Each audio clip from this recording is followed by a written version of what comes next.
If you're thinking of buying a new handheld, you've probably already come across people arguing about these two devices, the Retroid Pocket 6 and the AYN Odin 3. Both are powerful handhelds, and at a glance, Odin 3 completely outclasses the Retroid Pocket 6. But on closer inspection, it becomes apparent that they're aimed at two very different types of buyers. This isn't a case of one being strictly better than the other, or cheaper than the other. I'm mainly focusing on performance, price, and shipping delays in this video, but there are still a few things worth mentioning about the design. The Retroid Pocket 6 had a bit of a rough start when it was first shown, but Retroid went back and redesigned it, and from what we can see now, most of those early concerns have been addressed. Pocket 6 now comes with two layout options. You can choose either a D-pad on top or a stick on top setup. That's a nice option to have, but it also means comfort is going to depend a lot on which version you pick and how you usually play.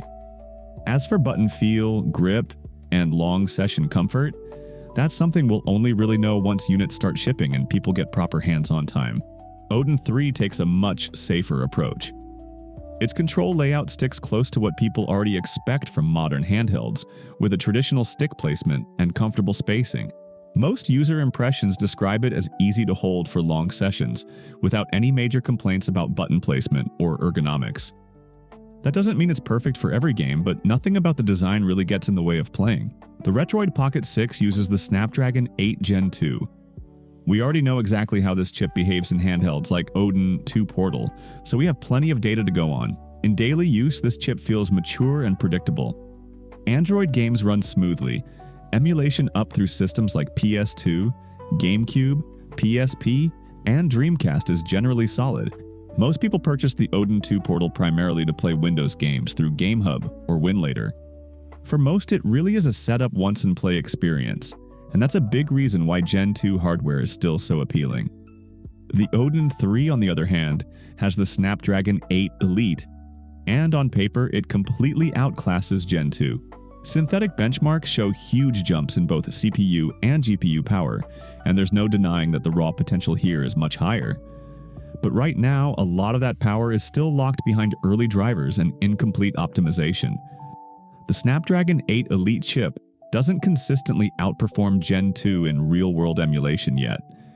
In some cases, especially with heavier emulators or Switch-related workloads, performance can be uneven or even disappointing compared to what the specs suggest.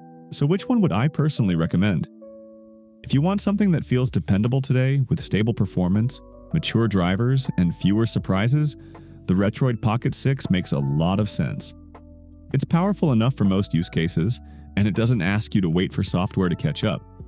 If, instead, you're the type who likes being on the cutting edge and you're willing to deal with early quirks in exchange for future gains, the Odin 3 is clearly the more forward-looking device. At the end of the day, this isn't really about picking a winner. It's about timing. The Retroid Pocket 6 feels ready right now, while the Odin 3 feels like a device that will end up being incredible after a few months of updates.